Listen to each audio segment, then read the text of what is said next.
Bonjour à tous chers mortels, c'est Dragmar, on se retrouve avec les achats que j'ai fait, on a bientôt fini, il en reste plus que un à faire et c'est bon, j'aurai tout rattrapé, voilà c'est vraiment, j'avais beaucoup de trucs à refaire. Donc là encore une fois, quelques titres particuliers, notamment Get. Ah, qu'est-ce que j'aime cette série là, d'ailleurs je trouve que le manga est bien plus sombre que l'animé, c'est vrai que l'animé est quand même un peu plus enjoliver, on va dire ça comme ça, c'est bien plus joli à voir l'animé alors que le manga est beaucoup plus sombre et il y a des trucs qui ont été, qui sont en plus dans le manga. Pour l'histoire de base, en gros c'est une porte qui a été ouverte en plein milieu du Japon, donc Tokyo si je dis pas de bêtises, et qui a déversé des vagues de monstres, des chevaliers, tout ça qui sont venus attaquer un petit peu tous les civils qui étaient aux alentours. L'armée est intervenue et les a repoussés. Et en fait, en passant de l'autre côté de la porte, ils vont se trouver dans un monde totalement fantastique. Les dragons, les wyverns, le bestiaire qu'on connaît y est dedans, la magie, etc. Et sauf que, bon, bah évidemment, c'est un nouveau monde à explorer. La porte reste ouverte, hein, ils peuvent faire des allers-retours entre le Japon et ce pays-là. Et surtout, c'est une mine d'or, parce que le pétrole n'est pas exploité, le gaz n'est pas exploité. Bref, toutes les ressources que nous, on a l'habitude, et qui sont extrêmement importantes pour une puissance mondiale, hein, on va le dire, c'est extrêmement pratique. Donc, bien évidemment, ils vont aller dedans avec l'armée pour essayer de voir qu'est-ce qu'il y a dedans, et bien évidemment, le but aussi, c'est de récupérer les ressources.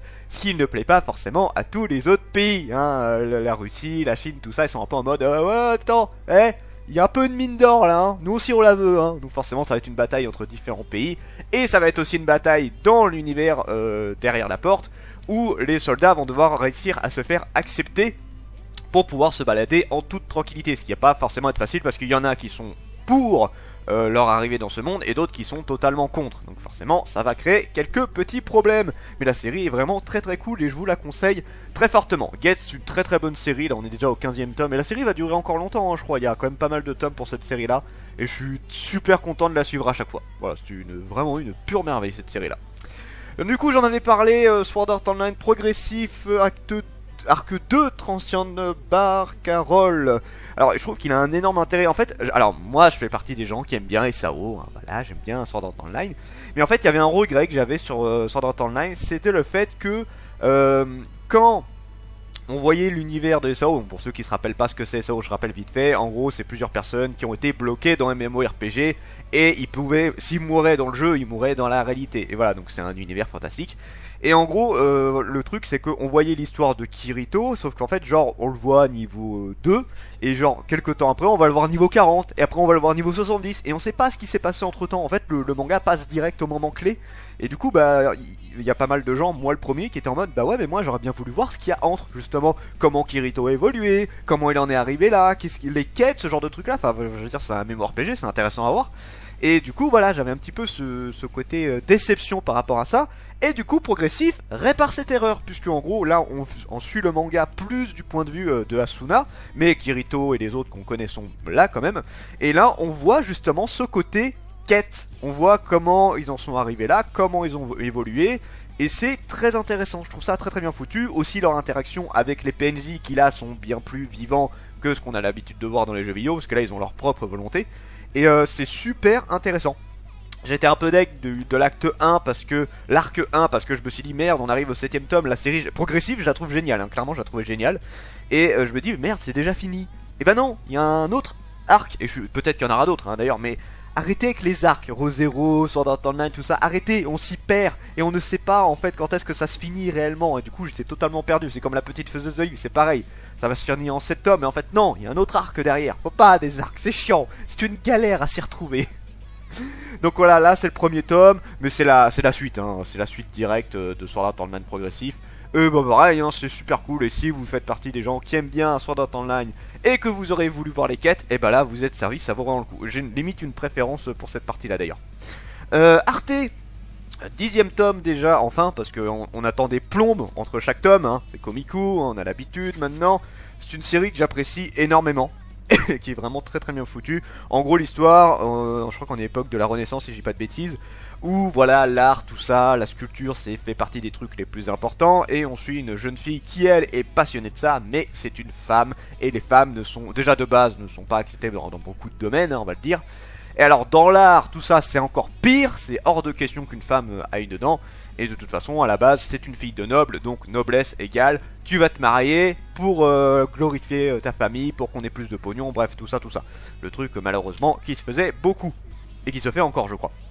Voilà, donc ça ne lui plaît pas trop, ça se comprend, et elle dit bah fuck, moi je veux aller faire de l'art, donc bah du coup sa mère lui dit bah casse-toi, si tu veux pas te marier, tu te casses, tu n'es plus de notre famille. C'est ce qu'elle va faire, elle va essayer de trouver un artisan, un chef artisan pour lui enseigner son art, sauf que c'est une femme, personne ne veut d'elle, et à un moment donné elle va tomber sur un gars qui lui s'en bat les couilles que ce soit une femme, par contre il veut qu'elle bosse, que ce soit un homme, une femme, il veut que la personne qui soit avec lui bosse, et il est vraiment très très dur là-dessus, mais bon. C'est la seule personne qui accepte le fait que c'est une femme, du coup, hop, il faut bien se donner. De toute façon, elle est là pour travailler, hein, quoi qu'il arrive. Et donc maintenant, elle va devoir faire ses preuves dans cet univers de mec, hein, cet univers de mec. Il va falloir qu'elle montre de quoi elle est capable et montrer que même si c'est une femme, elle est capable de les égaler, même voire de les surpasser. Voilà, et c'est super bien foutu. C'est voilà. Dans une époque où la femme était clairement pas mise en avant et elle était souvent résignée à des tâches comme la cuisine, la couture, les trucs du genre, et principalement se marier, hein, bah là du coup c'est très sympa de voir une femme qui se démarque. C'est cool, c'est très très cool. Shibuya elle, j'avais bien aimé les 2 premiers tomes, et là du coup j'attendais de voir la suite. Voilà, c'est chose faite. J'ai pas encore lu, hein, là ceux que je vous présente je les ai pas encore lus, ça va pas tarder. Shibuya elle en gros c'est au Japon, Tokyo classique. Non c'était pas à Tokyo, c'était à Shibuya je crois, un truc du genre. Voilà, on suit un jeune garçon qui se baladait, qui se promenait dans les rues, et à un moment donné il va avoir une attaque de poissons, des poissons rouges, qui vont commencer à bouffer tout le monde, mais des poissons XXL, hein, c'est vraiment des très très gros poissons, qui vont commencer à bouffer tout le monde, et du coup ça va être une survie face à ces créatures, et c'est pas mal. Enfin, moi j'aime bien déjà les mangas un petit peu survie, apocalypse, tout ça. Et quand c'est des bestioles un petit peu particulières, bah, je trouve ça plus intéressant. Donc non, franchement, j'ai bien aimé les 2 premiers tomes. Maintenant, à voir ce que va donner le 3ème. Mais en tout cas, j'attends beaucoup de cette série. Voilà, moi j'adore les survival games, j'adore les trucs comme ça. Donc, en espérant que ça va bien continuer. Ensuite, nous avons Monster Musume. Donc ça c'est pareil, ça fait partie de la catégorie Punsu. Une catégorie que j'adore et malheureusement qui est très peu présente en France, même si ça commence à se démarquer de plus en plus. On commence à en avoir pas mal en France, enfin pas mal, c'est un grand mot, hein. Ça commence à venir, on commence à en avoir quelques-uns, et c'est cool, c'est une catégorie qui est très bien, qui détend, hein, clairement qui détend, tu as envie de voir des boobs, des seins, tout ça, tu vas en avoir, et surtout c'est des mangas qui sont très doués pour te faire rire, hein. En général c'est ça aussi leur grande force. Monster Musume en gros c'est un monde où il y a les humains et les semi-humains, en gros, ouais c'est ça. En gros donc les lamias, les harpies, les centaures, voilà toutes les créatures un petit peu fantastiques. Et en gros c'est 2 univers différents, et sauf qu'ils veulent bien s'entendre, du coup ce qu'ils vont faire c'est des échanges interespèces. C'est que en gros les créatures fantastiques, je vais appeler ça comme ça, vont venir habiter dans des habitations humaines pour faire des échanges voilà, culturels en gros. Et on va suivre un héros qui à la base n'était pas prévu pour ça. Sauf qu'à un moment donné, il va récupérer une lamia qui, elle, était prévue pour une autre famille, mais il va la récupérer parce qu'il y a eu une erreur. Et ensuite, il va récupérer une harpie, une centaure, une sirène, une arachnide. Bref, il va récupérer plein de filles d'un coup au fur et à mesure.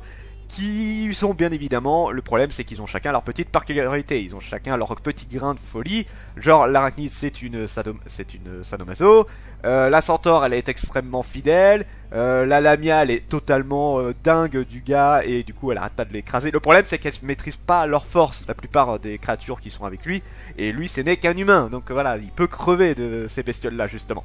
Et c'est principalement de l'humour, du boops, tout ça, bref c'est très sympa. C'est du Monster Girl en gros. Et moi j'apprécie, on a très peu de mangas Monster Girl en France d'ailleurs je trouve. Et du coup là c'est pas le premier hein, mais c'est un de ceux qui se démarque pas mal. Et c'est cool. C'est vraiment très très cool. Moi j'apprécie vraiment Monster Musume hein. Si tu veux rigoler, tu veux descendre, bah, c'est très très bien. Et on finit avec Don't Fake Your Smile, le 3ème tome. J'ai pas encore lu le 3ème tome, il faut que je le lise. Donc pour alors c'est très sympa, c'est Akata celui-là. L'histoire en gros, on suit une jeune fille qui est extrêmement populaire, qui voilà très forte tout ça. Sauf qu'à un moment donné, elle va se faire agresser dans la rue. Alors le problème c'est qu'on sait pas à quel point elle s'est fait agresser. On n'a pas encore toutes les infos. On sait qu'elle s'est fait agresser, qu'elle s'est fait blesser et potentiellement agressée sexuellement, mais ça on n'est pas encore sûr de ce qui lui est arrivé. Le manga ne t'a pas encore révélé tout ça. Et bien évidemment, ça l'a un poil traumatisé, ça se comprend. Sauf que du coup, maintenant, elle qui était extrêmement sûre d'elle, commence à avoir peur de tous les hommes, même de ses deux meilleurs amis, un qui est gay et un qui est un ami qu'elle connaît de longue date.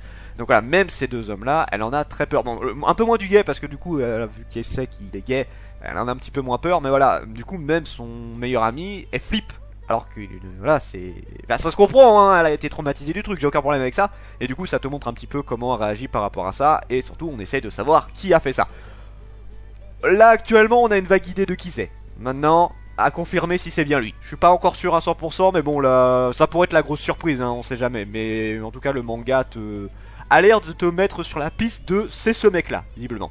Romance quotidien féministe, voilà. Mais c'est une très bonne œuvre. Maintenant, j'attends de voir comment il va se développer. Voilà, ça c'était pour les achats qu'il y a eu. Il me restera encore un achat à faire que je ferai. Bah, du coup, il y a le live ce soir, donc ce sera certainement. Peut-être demain, peut-être que je ferai des vidéos demain, je verrai. Enfin voilà, sur ce c'était Dragmar et je vous dis à la prochaine, chers mortels.